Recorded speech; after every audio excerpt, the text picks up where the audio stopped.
أجواء رائعة حاضرة خالد.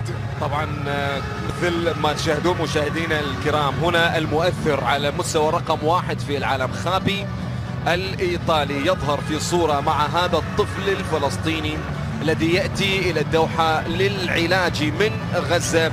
اللهم نسألك يعني أن تقوم إن شاء الله هو وطبعا تكلم عن العضو المبتور بالنسبة لهذا الطفل، لكن إن شاء الله يشافيه ويشافي كل أطفال غزة وكل أطفال المسلمين في كل مكان. بادرة جميلة جدا أنه المؤثر رقم 1 في العالم. أنت شوف الرسالة سمير، المؤثر رقم 1 في العالم خابي هو اللي قاعد يلعب الآن، يمكن ما قاعد طالع الكاميرا الموضوع، قاعد يلعب مع الطفل وهو في الويل تشير.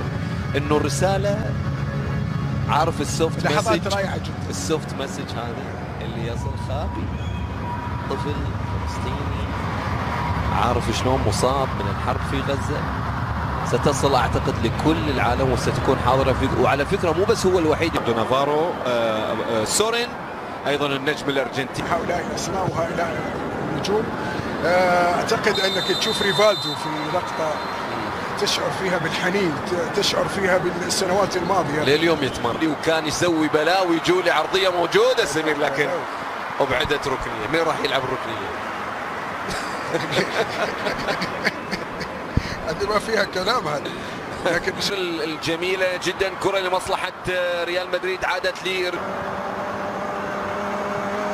هذه تكمل عشان يا سلام، ها يا سلام يا سلام لديفيد فيا داخل منطقة الجزاء، محاولة لبرشلونة ولكن إلى خارج أرضية الملعب. ركنية أخرى لمصلحة المرسى عن طريق الأندية. أنت شوفها خليجية، هذه كرة الهدف الأول. نعم يسجل برشلونة، ليكون رباعية، المهم يسجل سورين الهدف الأول لمصلحة برشلونة بعد عرضية كانت في الجهة اليمين. شوف حتى الفرحة تشعر هذا نجم كبير على مستوى حراسة المرمى. برشلونة عموما يسجل أول أهداف المواجهة بالأساطير. وأيضا نسينا نقول يعني لمحمد المزيد الذي سيقود هذه أو قاعد يقودها تحكيميا هذه ريفالدو. يا ريفالدو يا مع البرازيل كان حكايه. ريفالدو قصه، يقول لي سيدورف 75 انتحر. هذه نجم اعتقد من النجوم الاساطير في توقيت 45. شوف يا عيني يا عيني اعتقد ديبور الواقع في ارضيه الملعب. هنا كره لدى ريال مدريد الذي يبحث عن عوده في هذا الكلاسيكو. هو يا سيدور، انا قلت لا انا قلت يطرد سيدور. المزيد راح يروقها يعني بالمنطقه نسي الكتالوج يا مزيدي. فرانسيسكو بيو نسي الكتالوج. على ايامهم كانت برا المنطقه خالد عادي ولا شلون يعني؟ كنا ما سوى شيء يا فرانسيسكو. خلينا نشوفه كانه يا بيو وين انه الانديه بدات توضع لاعب خلف الحطاء، ينسدح لاعب. هذا اوبا الله الذهب. ايش يا سمير؟ بعض الاسماء بريقها لا يصدع. الله، الذهب لا يصدع، الذهب لا يصدع. نعم الذهب لا يصدع خالد. هذا مو بركله حره مباشره، بنالتي يتعامل معها رونالدينو. يا من لا تعرفونه، يا من تجهلون حينما كان لاعبا. الآن هنا شاهدوه يتقدم السن لكن الذهب لا يصدع. عينك شوفها لا تجيب لي حارس، افضل حارس اليوم، جيب افضل حارس اليوم. انا اقول لك جيب افضل حارس اليوم يتصدى لهذا الفاول او لاعب 2006 2007. انا اعتقد تقدر انت تحط 190 200 مليون وانت مغمض. شيء مبهر، شيء اللي صار. الجمال في صورة. شوف الحيطة صعبة ما تتحرك، ما شكلها 4 من أجل عودة لريال مدريد. هذه تكمل المفترض. وبعض اللعيبة أيضا يسددوا الكرة بنفس الطريقة. ارضيه تحت اقدام لعيبه الحائط اللي خلى لاعب خلينا نقول يكون موجود، مره زيدان يكون موجود، مره بيكهام يكون ايضا اغلبهم صح في مهاريا اللقطه عندهم اللي شاهدناها رونالدو هذا حاول يسدد واحده، عادت رجعت، ممكن فيها راي. تسلل احسبها يا رجل، احسبها يا رجل، فيصل احسبها يا فيصل، احسبها يا فيصل. ان راح يرفع ولا لا؟ كان فيجو ولا يتذكرون طبعا هذا فيجو على القائمة. شوف الاستلام وشوف الكرة العكسية التدريبي. شكلها خالد ثلاثة، شكلها ما عنده تعب. هذا الفنت اللي سواه يخوف راؤول برافو تعب. شوف خط في أرضية الملعب راح ديفيد فيا عصب عليه كان ما خلى الفارو يشوت من ديته يشوت. رونالدو ديفيد فيا ضحى في الماء. يا هي كورة حلوة جدا، الكرة من ديفيد فيا مرت بجوار القائم الأيمن إلى خارج أرضية الملعب. كرة جميلة للغاية سددها، ولا زالوا يملكونه على كرة جميلة. لا زالوا بيدرو كان رايح لها أيضا، يملكون اللاعبين عند الزيادة في الوزن، عند تقدم السن، ممكن فرصة لتقليص فارق له. أيضا تسلل، اكيد تسلل لين يرجع. شوف لي لين يطلع من التسلل. شوف لي مين المساعد يعني كونجو يا اخي. شوف لي صح.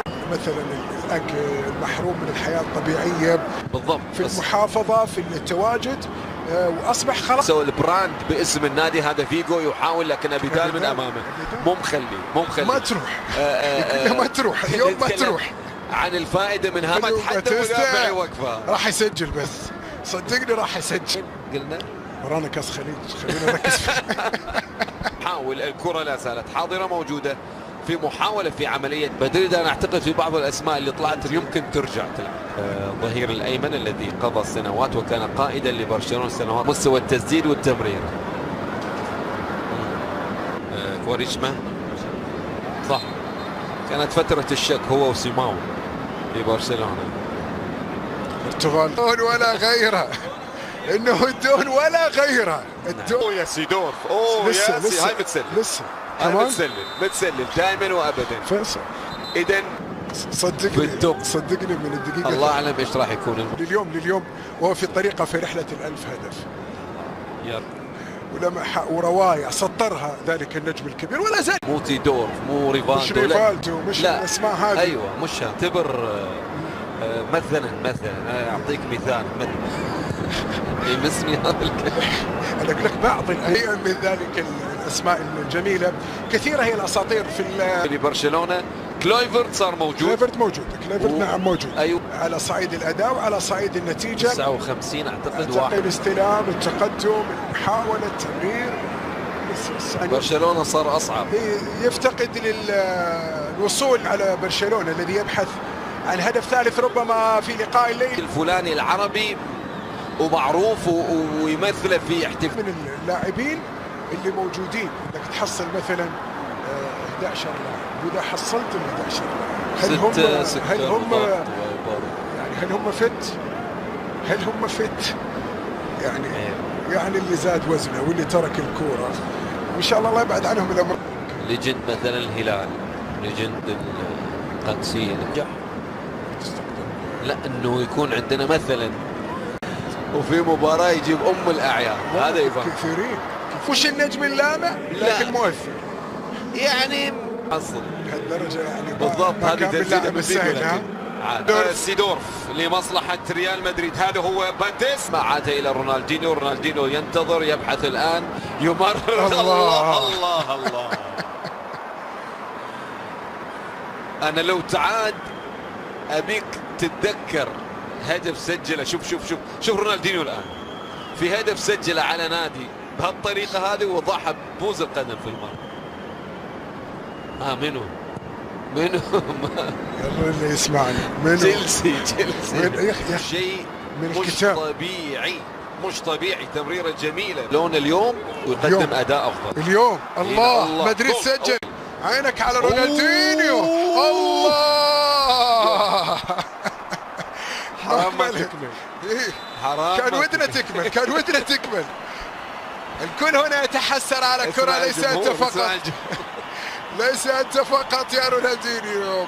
مدرجات استاد خليفة الدولي، الجماهير تتحسر والمعلق يتحسر. شوف عينك عليه. أوه قل بتروح لك مشوار، قل لا في هالعمر لا ما راح اروح المشوار، لكن وداه معه من الجانب الايسر عكسيه الرأسية والابعاد. كرة تلعب لدى ريفالدو. المؤسسة المعنية بذلك تكلم ال50 في هذا برشلونة من الشوط الاول لا زال متماسك. ريال مدريد انا دهشت بهذا الحضور الجماهيري الجميل. شوف باتيستا يعطي تمرير لمدريد كأخوين طبعا. اي في اخر السنوات لما جاء على الشمال الملعب. لويس فيجو لا زال حاضرا يحاول المرور. ناحية كواريشما في الجهة اليسرى لمصلحة برشلونة بوجه القدم، لكن في السنوات القليلة لم يستطع لاعب ولا شوف هذا فيجو. هذا فيجو. هذا فيجو. عينك الرد ياتي من لويس فيجو. نعم الرد ياتي من لويس فيجو. لسه شاب ولو انه قد غادر وبلغ عمر 52. اخيرا ريال مدريد يسجل من امام برشلونة في لقاء الاساطير، وعن طريق من؟ عن طريق لويس فيجو. هدف في الوقت الذي كنا نتحدث عنه عن لويس فيجو. شوف سيدورف، شوف التمريرة ما فيها راية أبد، ما فيها راية، والإنهاء والفينش بالنسبة لك. شوف باتيستا، شوف الكنترول، شوف البلنتي. باتيستا جول الآن والاستلام. مقدم مباراة رائعة لحتى الآن. بعدين التعادل يبدو بأنه اقترب بالنسبة للريال، لكن الكرة يعني ما حد ينتظر أنه يحقق ما حقق. مر راح أعطيني واحدة. يا سلام يا سلام، شوف الفرحة، شوف الساعة. يا عيني يا عيني، يرقص فرحا وكأنها بالأمس، وكأنه لقاء هناك في ملعب ريال مدريد على بطولة الدوري. اي والله. شوف كيف فرحان، شوف كيف سعيد، يحتفل بالتعديل ويعيد فريقه. 2-2 هنا عملية التقدم التي كانت، وبعد ذلك التسديدة وضعها بشكل جميل جدا في مرمى برشلونة، معلنة للريال وأساطيره عن العودة والتعادل في النتيجة. تشوف التمريرة الخاطئة التي كانت، لكن السرعة في عملية خطف الكرة، وبعد ذلك التوقيت الجميل في التسديد ووضع الكرة على مستوى الزاوية اليمنى. 2-2 نتيجة هذا الكلاسيكو.